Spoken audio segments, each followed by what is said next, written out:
Together I'm here, together we're strong. In this space we share, we all belong. Creating our dreams, hand in hand we move.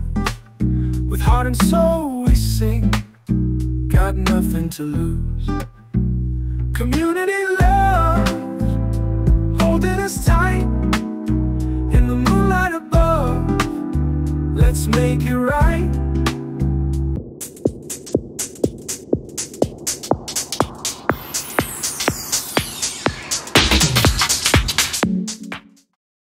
Oke, bertemu kembali di Ngecar-Ngacir ke-6.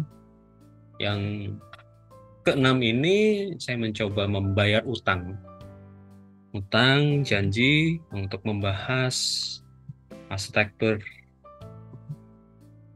partisipatori. Bahasan ini cukup unik karena memang bukan sebuah pendekatan perancangan yang umum dilakukan. Pendekatan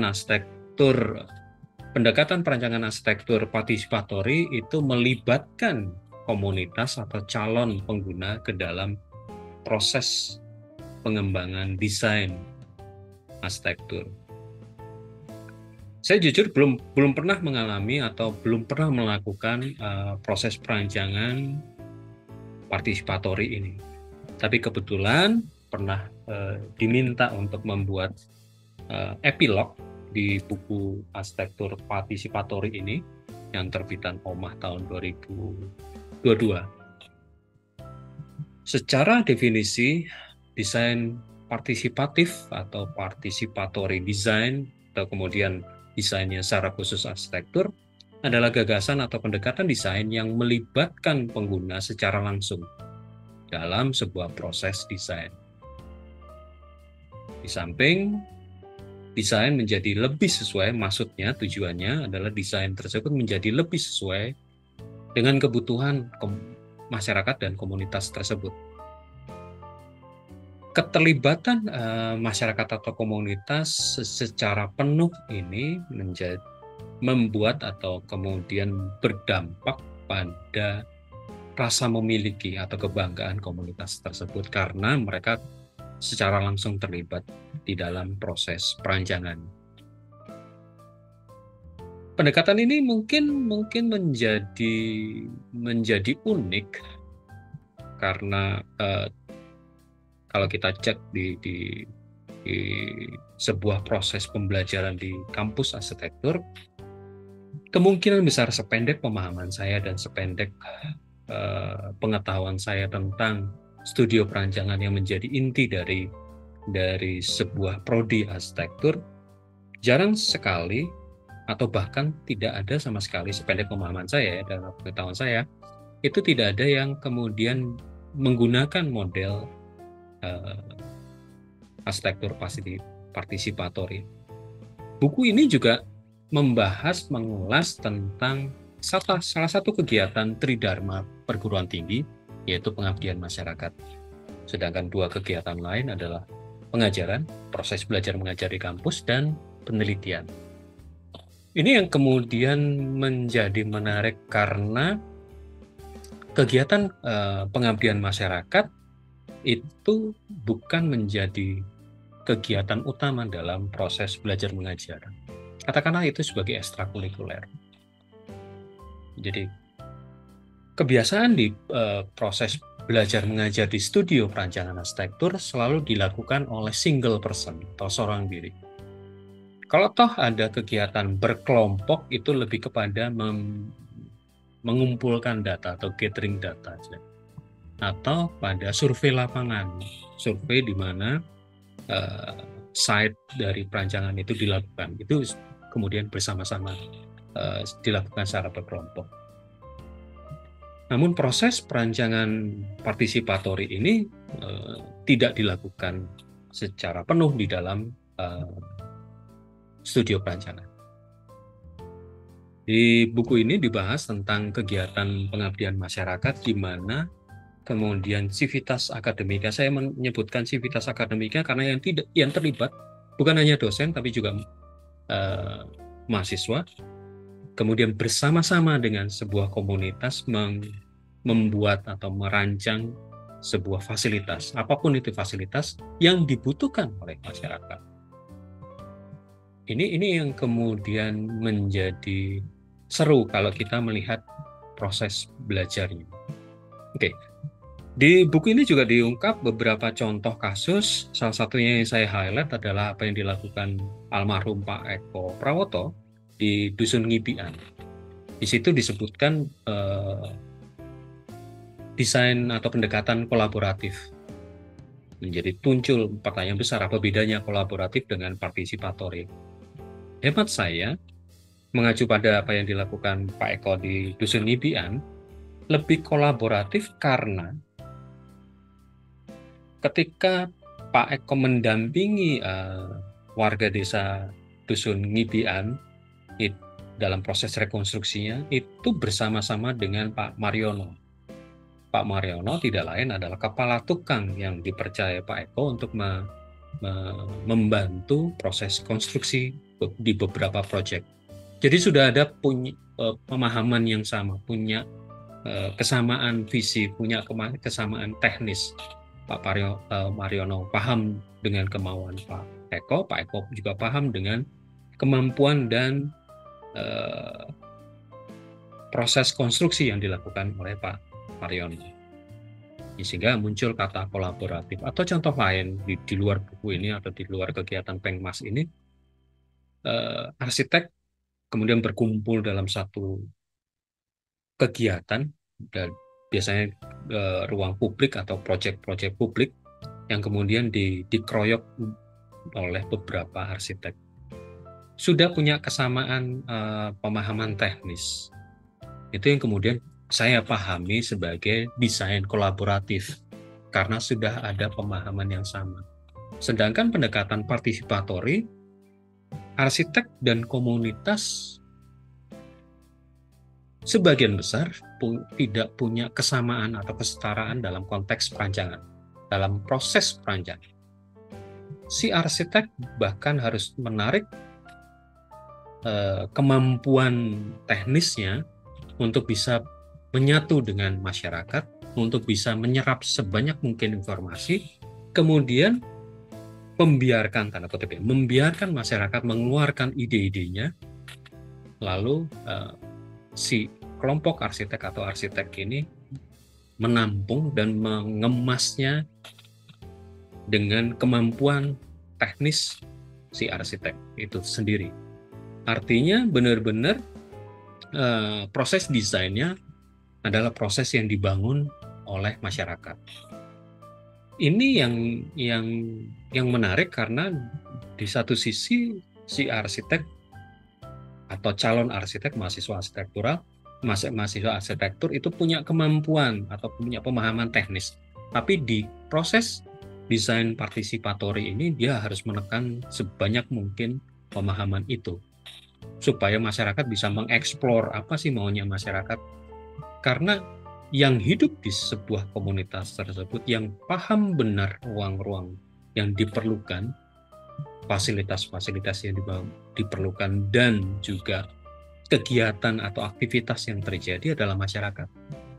Lalu aktivitas apa yang ingin diwadahi dan bagaimana mengeksplornya, itu masyarakat yang tahu. Dan ini akan cukup unik karena akhirnya hemat saya si arsitek, kelompok arsitek atau kelompok mahasiswa arsitektur bersama dosen pendamping itu kemudian mencatat, dan hemat saya juga dengan beberapa kasus yang pernah saya baca di luar buku ini, itu juga menempatkan si calon arsitek benar-benar hanya mencatat. Mereka baru masuk ketika muncul permasalahan teknis yang diprediksi oleh si arsitek atau si calon arsitek ini, kelompok mahasiswa ini, membahayakan aktivitas atau membahayakan lingkungan sekitar. Itu kemudian baru mereka masuk. Sehingga saya sangat atau lebih setuju menggunakan kata pendampingan ketika si arsitek masuk ke dalam prosesnya. Dan di buku ini juga menyebutkan kelompok ARKOM, arsitektur komunitas, yang memang secara intens mendampingi masyarakat kampung, desa untuk mewujudkan fasilitas-fasilitas. Nah, peran arsitek kemudian setelah ide itu muncul, tata ruangnya muncul dan segala macam, peran arsitek kemungkinan ada proses lanjutannya, proses konstruksinya. Jika kemudian proses konstruksi itu dilakukan dengan meng-hire khusus atau mendatangkan khusus para kontraktor, mungkin peran arsitek adalah mencoba menggambarkan secara teknis. Itu jika fasilitas-fasilitasnya tidak mungkin dikerjakan oleh komunitas itu sendiri. Namun ketika fasilitas-fasilitas dan usulan-usulan fasilitas publik yang akan dikerjakan di komunitas tersebut mampu dikerjakan oleh komunitas itu sendiri, dan itu sebagian besar mengusulkan yang itu, jadi mengusulkan bagaimana peran serta si komunitas di dalam proses konstruksinya, itu kemungkinan si arsitek atau calon arsitek benar-benar melebur, benar-benar menjadi bagian dari masyarakat, bukan lagi sebagai ekspertis, sebagai orang yang paham benar, kemudian dengan kepahaman itu atau kepakaran itu masuk ke dalam, tapi justru melebur ke dalam komunitas dan kemudian sama-sama belajar. Karena di beberapa tempat justru pengetahuan lokal, pengetahuan yang diketahui oleh komunitas tersebut bisa dieksplor lebih lanjut. Contoh penggunaan material atau tektonikanya di dalam arsitektur itu bisa muncul di situ. Oke, itu gambaran tentang arsitektur partisipatori. Tapi kemudian kalau saya tarik kembali di pemahaman saya tentang proses belajar mengajar di kampus, pendekatan ini sangat menarik. Pendekatan ini sangat menarik untuk dilakukan oleh mahasiswa karena mahasiswa akan banyak belajar untuk mampu mendengarkan masyarakat, mampu mengakomodasi keinginan masyarakat, mampu memahami sebenarnya masyarakat butuh apa sih, komunitas ini butuh apa. Bukan pendekatan yang top down, bukan pendekatan yang pengetahuannya, ekspertisnya kemudian meletakkan alien di masyarakat tersebut atau komunitas tersebut, tapi mewujudkan sebuah karya arsitektur yang benar-benar dekat dengan masyarakat, benar-benar dipahami oleh masyarakat. Pendekatan-pendekatan ini atau proses-proses ini sebaiknya mungkin banyak dilakukan, mungkin tidak hanya menjadi bagian dari pengabdian masyarakat, tapi kemudian masuk ke dalam proses perancangan di salah satu studio. Karena dengan mampu mendengarkan, mampu memahami konteks lokal, mampu memahami aktivitas lokal, mahasiswa punya pengalaman yang luas, punya wawasan yang luas, lebih empati terhadap kondisi masyarakat, kondisi komunitas. Pengalaman empati ini, pengalaman mendengarkan ini, kayak saya rasa, hemat saya, itu adalah pengalaman untuk membangun critical thinking. Mahasiswa menjadi lebih peka. Apalagi kalau di dunia nyata, setelah mereka lulus di dunia kerja nyata, seorang arsitek ketika masuk dalam sebuah proyek arsitektur, itu tidak akan berdiri sendiri. Dia harus bekerja sama dengan banyak pihak. Tidak hanya dalam ruang lingkup arsitektur, tapi mungkin kontraktor, mungkin konsultan lighting, mungkin konsultan mechanical, electrical, dan banyak sekali. Apalagi kemudian proses perancangan itu sampai proses di lapangan. Hubungan interaksi antara mahasiswa atau arsitek muda ini dengan lingkungan akan sangat mudah dilakukan kalau si arsitek muda ini ketika di kampus punya pengalaman untuk mendengarkan, punya pengalaman untuk bekerja sama. Karena hemat saya atau pandangan saya, opini saya, di dunia kampus mahasiswa selalu mengerjakan tugas-tugas, terutama di studio, mengerjakan tugas-tugas studionya seorang diri. Dia harus menyelesaikan problemnya seorang diri. Di satu sisi bagus karena dia itu akan mengasah kemampuan atau ketajaman desainnya, tapi di sisi lain juga punya kelemahan. Sehingga mungkin saran saya Pengmas oke. Tapi kan Pengmas tidak akan mencakup semua mahasiswa.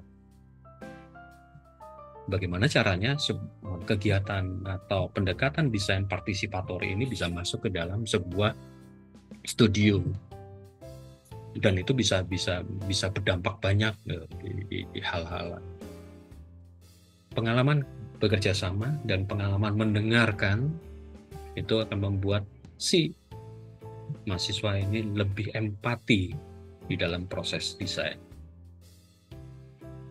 Mungkin itu catatan yang bisa saya lakukan. Ngocar ngacir kali ini tidak terlalu panjang, tidak mendalam, hanya obrolan singkat yang saya belum menyelesaikan sih sebenarnya dalam arsitektur partisipatori ini, menyelesaikan dalam pemahaman, punya pengalaman dan segala macam. Ini hanya benar-benar menjadi wacana dan masih big question buat saya. Bagaimana prosesnya, bagaimana selanjutnya. Sehingga apa yang saya sampaikan di ngocar ngacir kali ini benar-benar hanya curahan hati dan apa-apa yang dipikirkan selama ini. Mungkin itu yang bisa saya sampaikan di ngocar ngacir ke-6 ini. Melunasi janji bisa dikatakan iya atau tidak, itu terserah teman-teman sekalian memahaminya. Tapi partisipatori, pendekatan desain partisipatori ini masih menjadi pemikiran saya untuk dikembangkan lebih lanjut. Mungkin teman-teman ada usulan lain untuk apa hal-hal yang akan dibahas terkait dengan dunia arsitektur, silakan diketik di kolom komentar.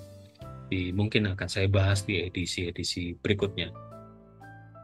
Terima kasih banyak sudah menyaksikan hingga detik ini. Salam seger waras, sampai jumpa di edisi-edisi berikutnya. Bye-bye. Thank you.